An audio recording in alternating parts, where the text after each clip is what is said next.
இதுதான் குபேர முத்திரை இல்லைன்னா வியான முத்திரை. வணக்கம். இந்த வீடியோவில் நம்ம பார்க்க போற முத்திரை பேர் குபேர முத்திரைன்னு சொல்லலாம், அப்படி இல்லைன்னா வியான முத்திரைன்னு சொல்லலாம். சரிங்களா? இது எதுக்காக பயன்படும் அப்படின்னா, மனசோர்வு இருக்கும். மனசோர்வு பல வழியில பல காரணங்களால் இருக்கும். அந்த சோர்வு இருக்கிறதுனால என்ன ஆகுனா மன அமைதி இருக்காது.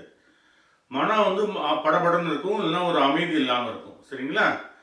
அதே மாதிரி இரவுல தூக்கம் இல்லைன்னா மூளைக்கு நம்ம போதுமான அளவுக்கு ஓய்வு கொடுக்கலன்னா அந்த மூளையோட சோர்வு என்ன பண்ணும்னா மனசோர்வா உண்டாக்கிடும். மனசோர்வு இருக்கிற மாதிரி காமிக்கும்.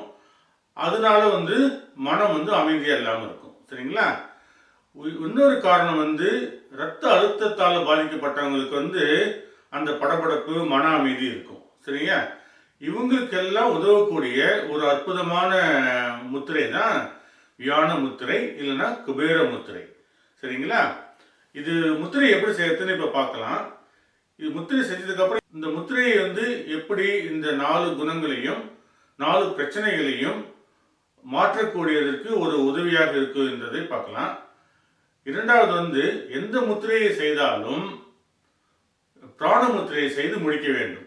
நான் இன்னொரு வீடியோவில் போட்டிருக்கேன் பிராண முத்திரையோட முழு விளக்கமும் செய்முறையும். இருந்தாலும் இந்த குபேர முத்திரையோட அந்த முத்திரையை நான் செஞ்சு காமிக்கிறேன் முடிக்கும் போது. சரிங்களா? இந்த விஷயங்களை தான் இந்த வீடியோவில் நம்ம பார்க்க போகிறோம். சரியா? முதல்ல முத்திரையை எப்படி செய்யறதுன்னு பார்ப்போம். இதுக்கு பேர் வியான முத்திரை இல்லைன்னா குபேர முத்திரை. இதுல இந்த 2 கைகளிலும் முத்திரைகள் செய்யலாம், ஒரு கையில கூட செய்யலாம். இன்னொரு கை நீங்க பயன்படுத்திட்டு இருந்தீங்கன்னா நீங்க ஒரு கையில கூட செய்யலாம். சரிங்களா? இதுல அக்னி, வாயு, ஆகாயம், நிலம், நீர், இந்த 5 தத்துவங்கள் இருக்கு 2 கைகளையும். சரியா? இந்த குபேர முத்திரையை எப்படி செய்யணும்னா, இந்த அக்னி தத்துவத்தையும் வாயு தத்துவத்தையும் ஆகாய தத்துவத்தையும் ஒன்னா வச்சுக்கிட்டு இந்த மோதிரை விரல் நிலத்தத்துவமும் நீர் தத்துவமும் இப்படி இருக்கணும். சரிங்களா? இப்படி இருக்கணும். எப்ப முத்திரை செய்தாலும் அழுத்த வேண்டாம், மெதுவாக அப்படி தொட்டிங்கன்னா போதும். பாருங்க, அக்னி, வாயு, ஆகாயம், இது மெதுவாக தொட்டா போதும். இந்த 2 விரலும் நேரம் இருக்கணும், அதாவது நிலமும் நீரும். சரிங்களா? இப்படி இருக்கணும். சரியா? ஸோ இதுதான் குபேர முத்திரை இல்லைன்னா வியான முத்திரை. இந்த முத்திரையில ஒரு 15-20 நிமிடம் இருங்க. இந்த படபடப்பு இருந்தாலும் அல்லது மன அமைதி இல்லாமல் இருந்தாலும் சோர்வா இருந்தாலும் அல்லதுன்னா ரத்த அழுத்தத்தினால பாதிக்கப்பட்டவராக இருந்த ஒரு 20 நிமிடம் 15-20 நிமிடம் இந்த முத்திரையில் இருங்க. இந்த முத்திரையை செய்து முடித்தது பிறகு பிராண முத்திரையை செய்யணும். பிராண முத்திரையை நீங்க ஒரு முழு வீடியோ தனியாக போட்டிருக்கேன், அதை நீங்க பாருங்க. ஆனால் இப்போ நான் சொல்றேன், பிராண முத்திரை என்ன பண்ணணும்னா இந்த அக்னி தத்துவமும் நில தத்துவமும் நீர் தத்துவமும் ஒன்னா சேர்ந்துக்கிட்டு இந்த வாயும் ஆகாயமும் நேரா இருக்கணும். பாருங்க இப்படி. இந்த வீடியோ செப்பரேட்டா போட்டிருக்கேன், அதை போய் முழுமையா பாருங்க. இது பிராண முத்திரை. ஸோ குபேர முத்திரையில ஒரு 15-20 நிமிடங்கள் பிரச்சனை இருக்கும் போது இருங்க, இல்லைன்னா 5-10 நிமிடங்கள் தாண்டோடு இருந்தா போதும். குபேர முத்திரையில் இருந்ததுக்கு அப்புறம் ஒரு 15-20 நிமிடங்கள் பிராண முத்திரையில் இருங்க. சரியா? இதுதான் முத்திரை செய்யும் விதம். இந்த குபேர முத்திரையும் பிராண முத்திரையும் செய்யும் விதம். ஓகே, இது எப்படி இப்ப வேலை செய்யுதுன்னு பார்ப்போம். இப்போ இது என்ன செய்யுதுன்னா, இப்போ எதுக்காக மனம் படபடன்னு இருக்கு அமைதியா இருக்குனாக்க சோர்வு இருக்கு. இப்போ சோர்வுனால மனசு அப்படி இருக்கலாம், அல்லதுன்னா மனது படபட இருக்கிறதுனால நீங்க டல்லா ஃபீல் பண்ணலாம், அது சோர்வா ஃபீல் பண்ணலாம். சரிங்களா? உணரலாம். அல்லதுன்னா தூக்கம் கெட்டுருச்சு, நைட்ல தூக்கம் இல்லாம இருக்கிறீங்க, நம்ம போதுமான அளவுக்கு மூளைக்கு நம்ம ஓய்வு கொடுக்கலன்னா அது இயற்கையாகவே நமக்கு ஒரு சோர்வு, அடுத்த நாள் ஒரு சோர்வு உண்டாக்கிடும். அந்த சோர்வு நம்ம மன அமைதி இல்லாம பண்ணிடும். சரிங்களா? இப்போ இது அதே மாதிரி ரத்த அழுத்தமும் அதே மாதிரி தான். ரத்த அழுத்தம் உள்ளவங்களுக்கு என்ன ஆகுன்னா பயம், ஒரு அமைதி இல்லாமல் படபடப்பு அப்படி இருக்கும். இப்போ இந்த முத்திரை வந்து எதுக்காக உதவுதுன்னா, ரத்த ஓட்டத்தை வந்து சீராக்குது. முதல்ல ரத்த ஓட்டத்தை சீராக்கி உடல் வெப்பத்தை சீராக்குது.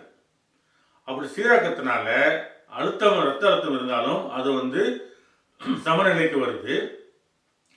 இது வந்து அந்த அந்த சோர்வை அப்ப ரத்த ஓட்டம் வந்து சீராகிறதுனால மன சோர்வு வந்து போயிடுது. அந்த உடல் சோர்வு வந்து போயிடுது. உடல் சோர்வு போனா அது கூட சம்பந்தப்பட்ட மனம் வந்து ஒரு புத்துணர்ச்சி பெறுது.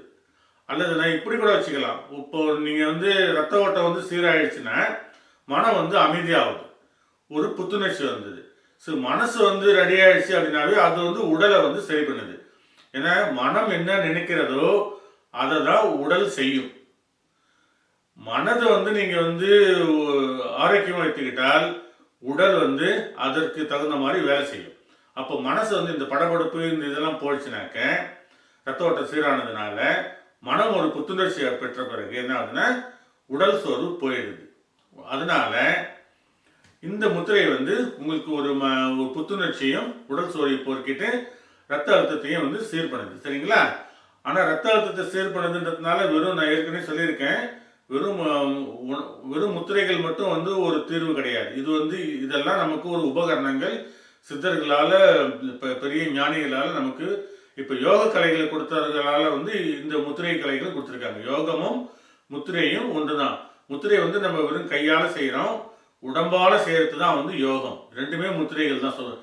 உடலால் செய்யக்கூடிய யோக பயிற்சிகளும் முத்திரைகள் தான், விரல்களால் செய்யக்கூடிய இந்த முத்திரைகளும் இதெல்லாம் பாவனைகள், இதெல்லாம் முத்திரைகள். சரிங்களா? அதனால வந்து நல்ல உணவு வேணும், நல்ல உறக்கம் வேணும், நல்ல உடற்பயிற்சி வேணும், யோக பயிற்சி வேணும், மூச்சு பயிற்சி வேணும், தியான பயிற்சி வேணும், இது மாதிரி வந்து முத்திரை பயிற்சி வேணும். இது எல்லாம் சேர்ந்த ஒரு கூட்டு கலவை தான் வந்து ஆரோக்கியம். அதனால முத்திரை மட்டும் செஞ்சா போதுமான, முத்திரை மட்டும் செஞ்சது வந்து போதாது. இது எல்லாமே இருக்கணும். எல்லாமே இருந்தால்தான் ஒரு நமக்கு உடலும் மனமும் ஆரோக்கியமாக இருக்கும். சரிங்களா? சரி, இது எவ்வளவு நேரத்தை செய்யறதுன்னா 15 பிரச்சனை இருக்கும் போது 15 to 20 நிமிடம் செய்யுங்க. பிரச்சனை தீர்ந்ததுக்கு அப்புறம் 5 நிமிடம் 10 நிமிடம் செய்யுங்க. இதுக்கு வந்து ஒரு நேரமோ காலமோ இடமோ கிடையாது முத்திரைகளுக்கு. சரிங்களா? அது குறிப்பா இந்த மாதிரி முத்திரைகளுக்கு, பிராண முத்திரை, இந்த மாதிரி குபேர முத்திரைகளுக்கெல்லாம் வந்து இடம் பொருள்லாம் கிடையாது, இடம் காலம்லாம் கிடையாது. நீங்க நடக்கும் போது, உட்காரும் போது, தூங்கும் போது செய்யலாம். இப்போ முத்திரைகள் செய்யறதுக்கு இன்னொரு அருமையான நேரம் சொல்லிட்டுங்களா நான் பயன்படுத்துறது. இரவு படுக்க போறோம்ல, நீங்க படுத்துக்கிட்டு நீங்க நேராக மல்லாந்து படுத்தினாலும் சரி, அல்லது இடது பக்கம் சாய்ந்து படுத்து, இடது பக்கம் சாய்ந்து தூங்குறதுங்கிறது ஒரு முறை, அது பின்னாடி பேசுவோம். இடது பக்கமா சாய்ந்து படுத்தாலும் சரி, இல்லை எப்படி நீங்க தூங்குறீங்களோ அப்படி தூக்க ஆரம்பிக்கும் போது ஏதாவது உங்களுக்கு பிடித்த எத்தனையோ முத்திரைகள் நான் சொல்லியிருக்கேன். தியான முத்திரை இருக்கலாம், ஞான முத்திரை, இதெல்லாம் சொல்லியிருக்கேன். ஏதாவது ஒரு முத்திரை. இப்போ இந்த மாதிரி பிரச்சனை உள்ளவங்க இருந்தாங்கன்னா இப்போ ஒன்று பிராண முத்திரையில் இருங்க, இல்லைன்னா இது மாதிரி குபேர முத்திரையிலே தூங்க போயிடுங்க. கை மடியில் தான் வைக்கணும் அவசியம் கிடையாது, சைடில் வச்சுக்கோங்க. விரல்கள் வந்து இந்த முத்திரை அந்த நிலையில் இருக்கட்டும். இந்த இதிலே தூங்க போயிட்டா கூட அது கூட ஒரு நல்ல நேரம். சரிங்களா? இந்த முத்திரையை பயன்படுத்துறதுக்கு அல்லது வேலை செய்யும் போதும் பயன்படுத்திக்கலாம். சரி, இந்த முத்திரையோட பயன் இதுதான். குபேர முத்திரை, இது பிராண முத்திரை. எந்த முத்திரையை நீங்க செய்தாலும் பிராண முத்திரையை செய்து அந்த முத்திரை பயிற்சியை வந்து நிறைவு செய்யுங்க. இப்போ எப்படி நம்ம யோகாசனம் செய்யும் போது கடைசியில வந்து அந்த சந்தியா ஆசனம் செய்வோம், இல்லைன்னா வந்து சவாசனம் சொல்லுவோம். இப்போ அது அசைவு இல்லாமல் நேராக ரிலாக்ஸாக படுத்திருக்கிறது. எந்த யோகா பயிற்சிகள் செய்தாலும் நம்ம அந்த சந்தியாசனம் இல்லைன்னா வந்து சவாசனம் செய்வோம், இல்லை தூக்க நிலை ஆசனம் வந்து நம்ம வந்து செஞ்சு தான் ஒரு 5 நிமிடம் இருந்து உடம்பு இழப்பாரிட்டு தான் நம்ம வந்து எந்திரிச்சு அடுத்த வேலையை செய்வோம். அப்படிதான் செய்யணும், அதான் முறை. அது மாதிரி தான் நீங்கள் எந்த முயற்சி, எந்த முத்திரைகள் செய்தாலும் நீங்கள் முடிக்கும் போது பிராண முத்திரையை செய்து முடித்துக்கொள்ளுங்க. சரிங்களா? அடுத்த வீடியோவில் இன்னொரு சிறந்த முத்திரையோடு சந்திக்கிறேன். எல்லோரும் ஆரோக்கியமாக இருக்க எல்லாம் நல்ல சித்தர்களையும் இறைவனையும் பிரார்த்திப்போம். நன்றி, வணக்கம்.